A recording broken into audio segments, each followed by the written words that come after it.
Sekarang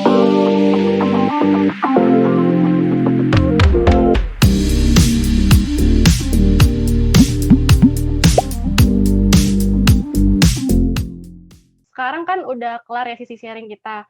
Nah, bagaimana nih teman-teman setelah mendengar sesi sharing dari Kak Ratih? Semoga makin lebih paham ya tentang beasiswa LPDP.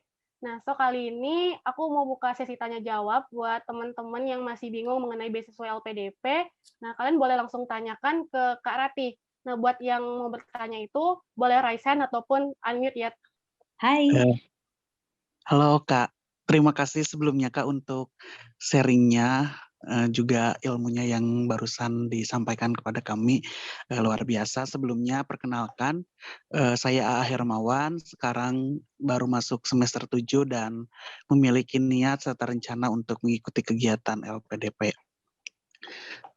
Ada beberapa pertanyaan mungkin Kak. Yang pertama tadi terkait tes, akademik, apakah tes akademik itu secara umum atau sesuai dengan kuliah yang kita ampu sekarang?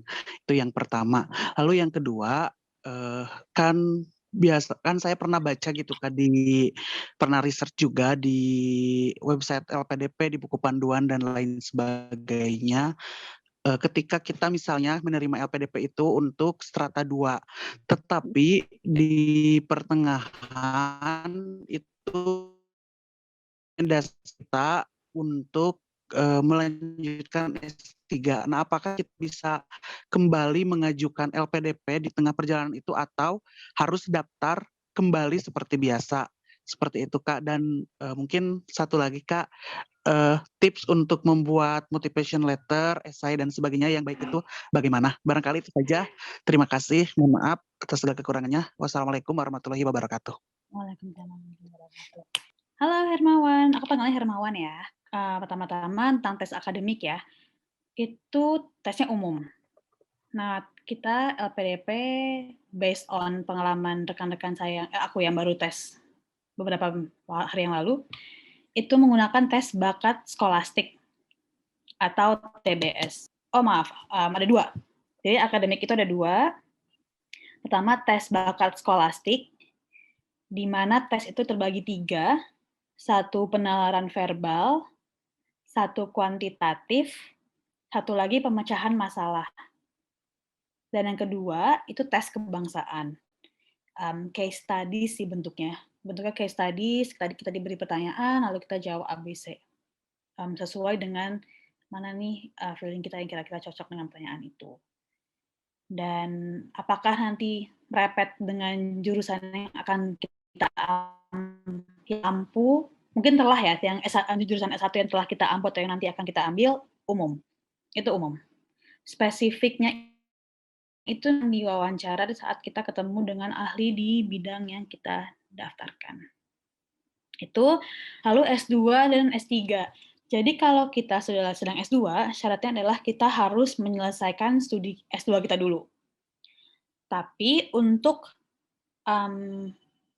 rekan-rekan yang mendapat rezeki langsung ditawarkan atau langsung dapat riset, jadi tesis S2-nya itu langsung dikembangkan ke S3, dan itu case-nya banyak, itu ada kemudahan dalam pengajuan aplikasi S3. Jadi kalau tidak salah itu tidak harus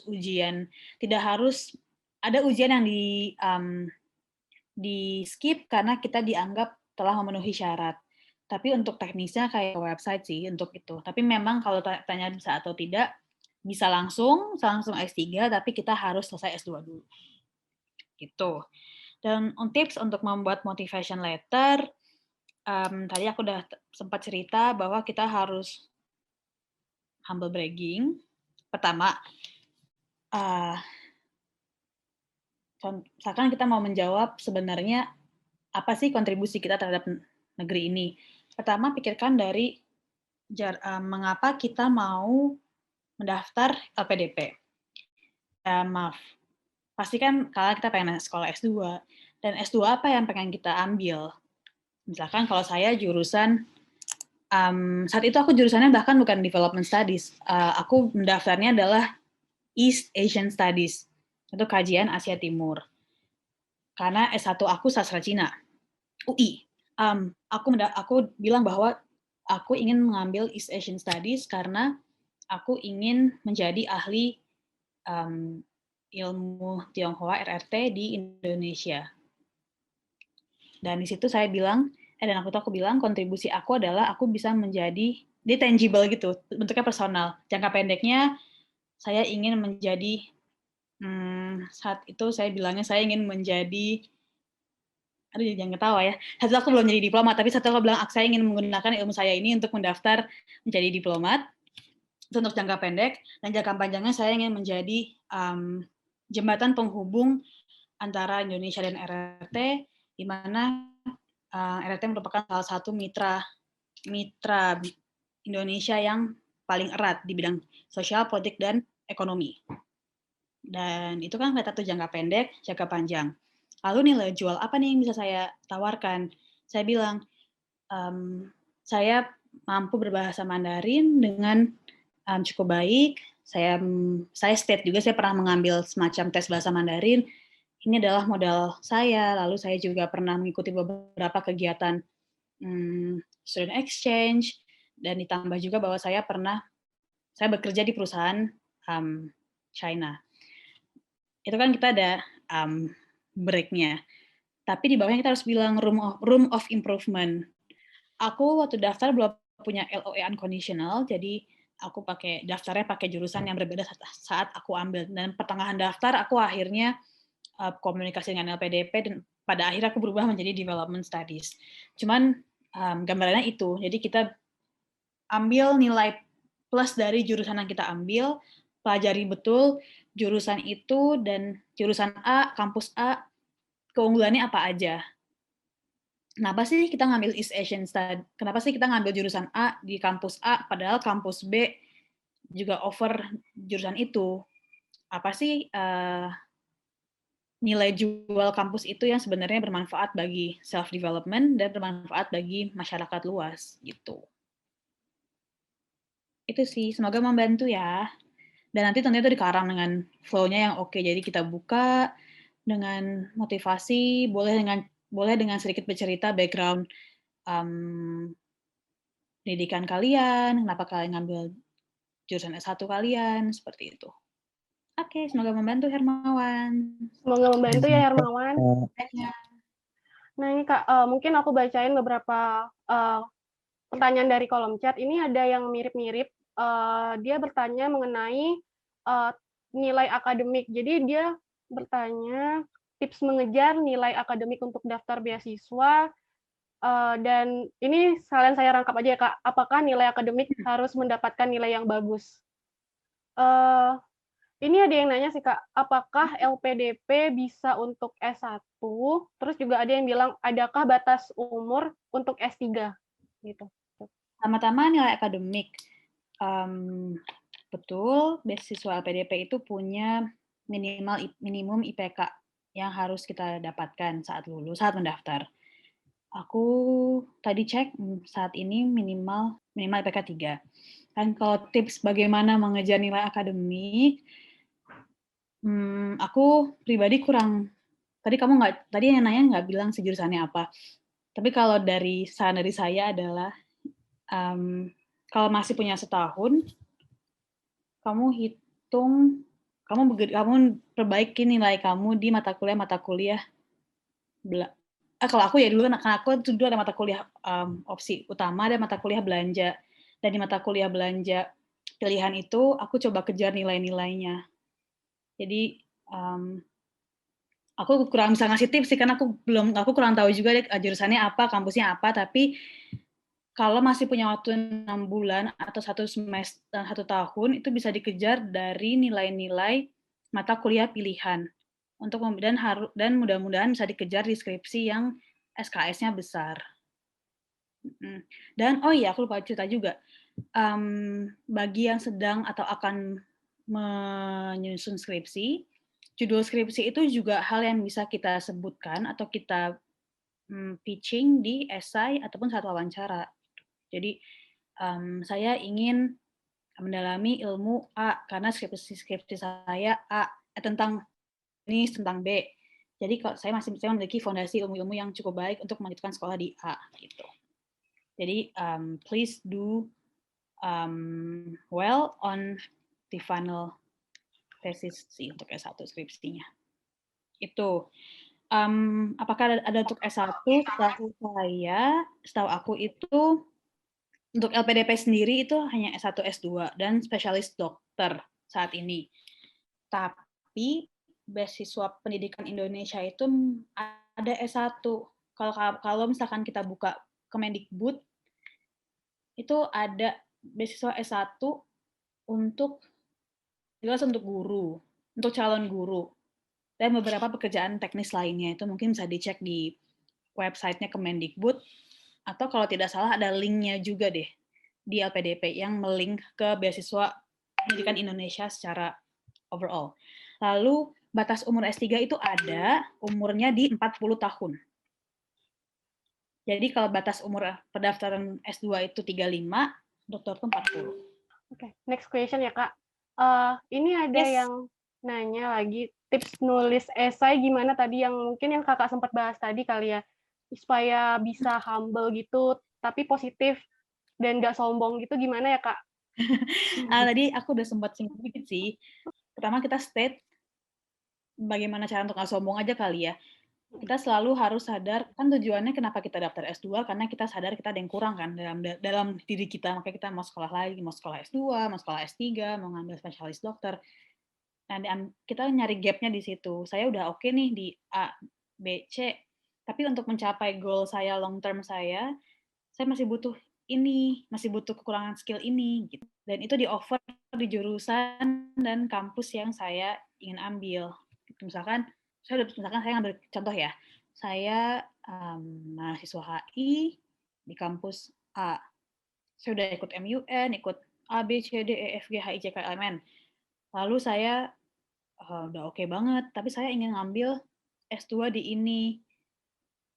Kenapa ya? Mungkin saya merasa saya butuh tantangan lebih, saya butuh belajar lagi lebih jauh. Pokoknya kita harus menyadari bahwa ada gap di antara keahlian kita sama goals kita. Nah, gap-nya itu yang kita coba highlight juga, biar ada humble break, biar ada kesan bahwa kita memang ada kekurangan dan kita masih ada room of improvements yang secara sadar ingin kita kejar. Jadi kalau aku pribadi ya, aku menyarankan untuk orang yang mau daftar adalah jangan nulis motivasi letter atau personal statement yang seolah-olah kita nih oke banget. Kalau kita oke banget dan nggak ada celah untuk improvement, kenapa kita harus daftar S2 atau S3 at the first place gitu kan?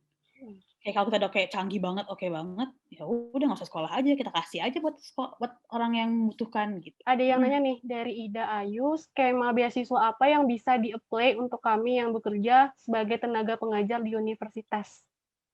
Oke, halo Mbak Ida. Yes, di LPDP juga bisa daftar. Dan aku juga kayaknya harus cek lagi deh. Ada beasiswa Kemendikbud yang untuk dosen. Dan kalau pengajarnya itu adalah PNS, itu bisa banget di beasiswa targeted juga.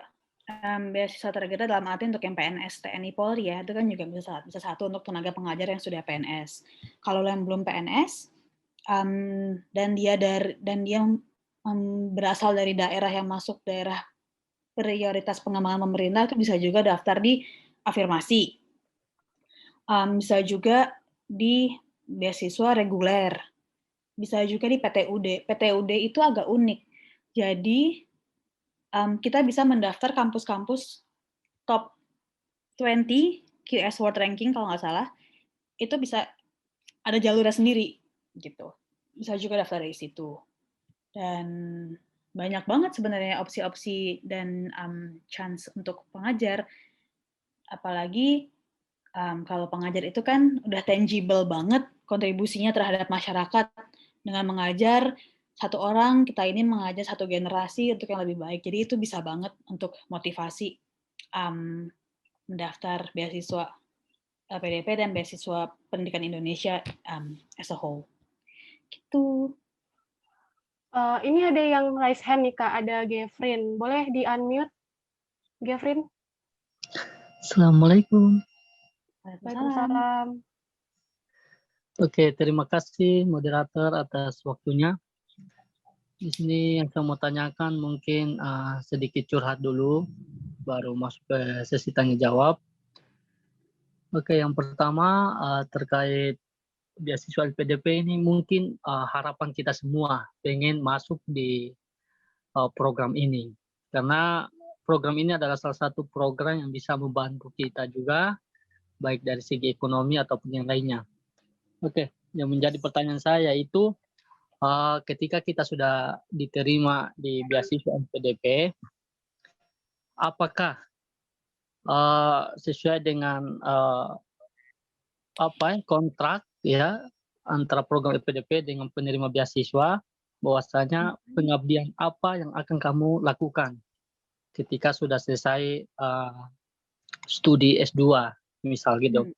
Nah, nanti apakah kita di-up atau dikawal terus oleh pihak LPDP terkait kontribusi kita, atau bagaimana Kak? Atau kita yang mencari ruang untuk mengabdikan diri terhadap bangsa dan negara? Mungkin itu saja, Kak. Oke, terima kasih Mas Gefrin. Untuk kontrak dan bagaimana cara monitoring dan evaluasinya LPDP ya terhadap kontribusi kita. Pertama, di kontrak itu, please correct me if I'm wrong, mungkin teman-teman ada yang udah pernah riset sebelumnya. Klausanya itu umum. Jadi tertulis kita bersedia mengabdi kepada Indonesia. Jadi tidak secara perinci kontribusi apa sih yang harus kita lakukan gitu. Dan bagaimana LPDP monitoring evaluasi, mereka punya aplikasi di mana kita, tapi bentuknya adalah self report. Jadi kita secara sadar melaporkan apa sih yang sudah kita lakukan kepada LPDP. Tapi tentunya keluarga besar LPDP ini ada di mana-mana dan itu mereka bisa aja men-track informasi kita dari mana aja juga gitu. Jadi kalau pertanyaannya apakah mereka men-track kita, ya betul, ada aplikasi yang harus kita report yang kita isikan secara periodik. Ada juga dari sistem Ikatan Alumni LPDP gitu. Dan jangan takut juga sih kalau untuk kontribusi, karena kan konsep kontribusi itu kan bisa di mana saja, bisa dari mana saja juga. Jadi jika sudah masuk menjadi keluarga besar LPDP, itu banyak sekali opportunity yang ditawarkan oleh alumni-alumni untuk ya seperti lowongan kerja yang impact-nya itu langsung dapat dirasakan secara oleh Indonesia. Jadi misalkan di grup kayak dibutuhkan pengajar di sini atau ada loker khusus untuk alumni LPDP, seperti itu sih. Kalau pertanyaannya adalah bagaimana mereka mengecek kontribusi kita. Mungkin ada pertanyaan lanjutan atau mungkin ada yang mau menambahkan? Gimana Gefrin, udah cukup paham? Mungkin cukup. Nanti bisa lanjut lagi di lain waktu. Oke. Ini next question ya Kak. Daftar LPDP atau mendapatkan LOA terlebih dahulu Kak? LPDP itu terima dua-duanya. Terima pendaftar yang belum memiliki LOA atau baru memiliki LOA kondisional. Dan menerima juga LOA unconditional. Tapi memang meskipun sebenarnya tidak tertulis secara langsung, tapi kayaknya bargaining point kita lebih tinggi kalau sudah punya LOA unconditional, karena kayak legit udah ada kampus yang menerima kan. Tapi kalau pertanyaannya adalah apakah boleh daftar? Boleh. Saya adalah pendaftar beasiswa yang saat itu belum punya LOA. Cuma lebih tricky aja nanti di wawancara, karena mereka akan cecer, kamu yakin banget bisa keterima gitu oleh kampus yang kamu tuju gitu.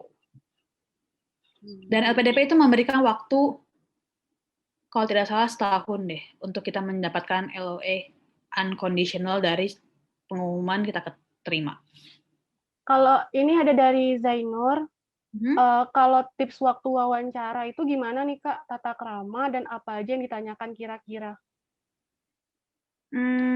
Lebih ke teknis kali ya Kak ini.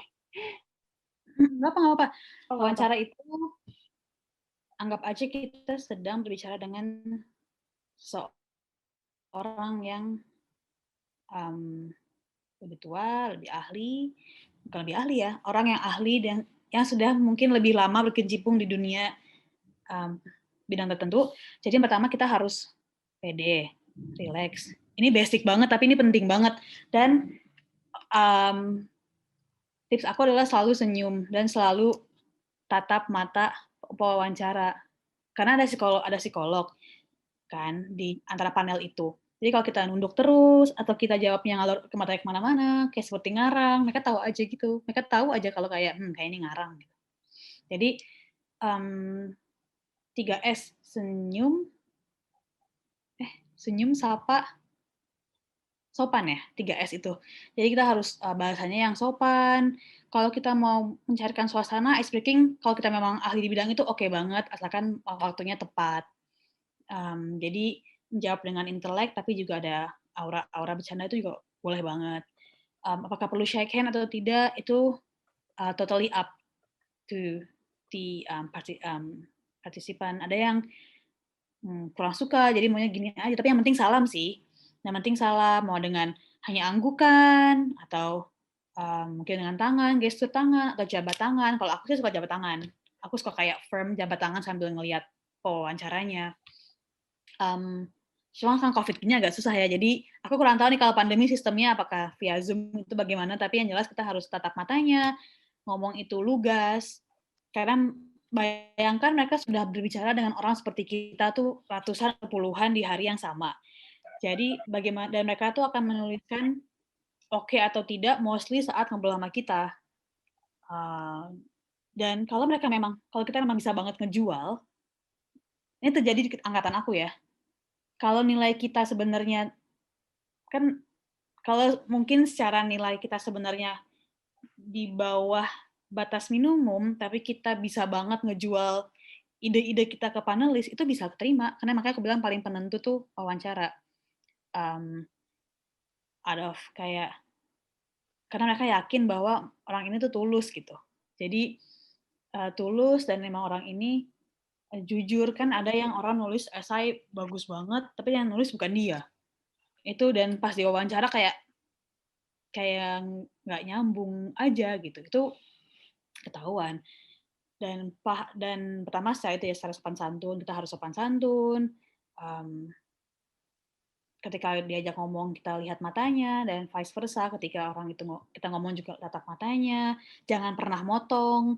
Dan kalau seandainya ada pertanyaan yang tricky atau kita tidak bisa jawab, itu jawab dengan I don't know but I'm willing to find out how to answer this next time gitu.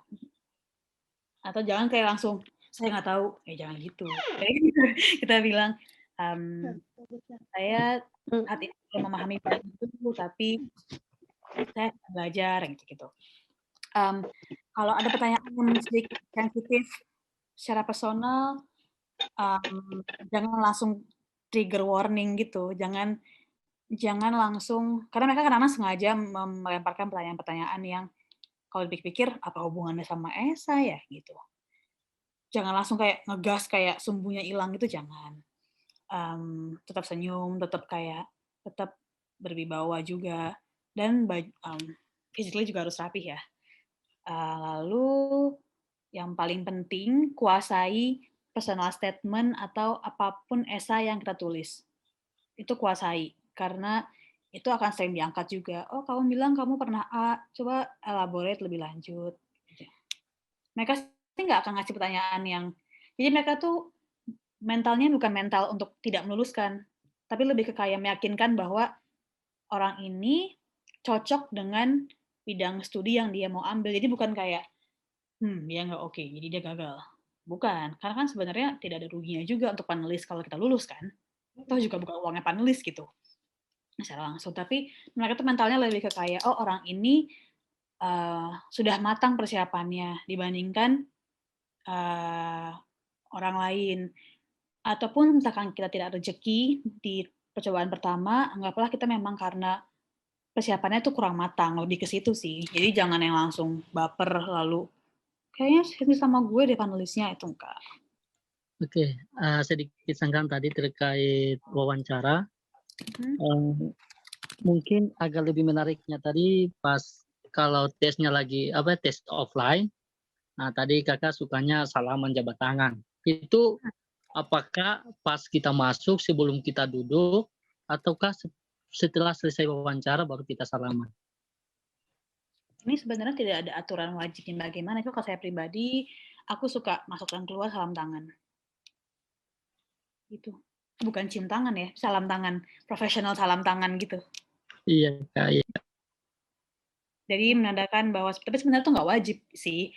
Yang penting kalian ada suatu gestur di mana kalian masuk ke ruangan yang udah ada orangnya aja. Jadi nggak langsung dadak masuk terus meleng duduk dan tidak meng-acknowledge sudah ada orang yang duduk sebelumnya. Jadi nggak harus jabat tangan kayak saya sih nggak, cuman lebih ke kayak nyamannya aja. Tapi kalau saya ketika masuk dan keluar jabat tangan dan bilang terima kasih. Dan ketika jabat tangan bilang selamat pagi Pak, mohon bantuannya, atau selamat pagi Pak, dan saat pulang terima kasih banyak Pak atas waktunya, sampai ketemu lagi. Kalau enggak terima kasih banyak Pak, terima kasih banyak Pak, sehat selalu, seperti itu. Dan kalau kalian sebete-betenya kalian, please tetap salam. Mau kalian mendadak pasti tanya, aduh kok gue nggak ngerti, tapi jangan langsung kayak ngambek gitu, karena kan attitude nomor 1 ya. Ini pertanyaan saya itu terkait persyaratan dokumennya. Kemarin saya sempat buka linknya, yaitu bahwasanya persyaratannya itu tidak ada esai, itu esai bagi mahasiswa yang mau kuliah di luar negeri. Kalau untuk dalam negeri itu yang ada surat rekomendasi dan surat pernyataan. Nah, kira-kira yang mahasiswa yang ambil LPDP dalam negeri ini apakah mereka menulis juga esai ataukah statement yang disampaikan tadi? Kayaknya untuk dalam saat daftar ada personal statement, setahu saya untuk semua ya. Kalau aku tidak salah, untuk semua personal statement dalam arti itu kan kayak esai pendek ya. Esai pendek sebenarnya mengapa kita harus diterima oleh LPDP. Tapi saat ujian itu ada lagi tulis esai. Nah, untuk dalam negeri kayaknya aku juga harus cek sih, Mas, untuk make sure. Tapi setahu aku ada ujian juga, ujian esai, setahu saya. Tapi nanti aku juga harus cek lagi sih, Mas, untuk teknis seperti itu. Oke, terima kasih, Mbak. Terima kasih banyak.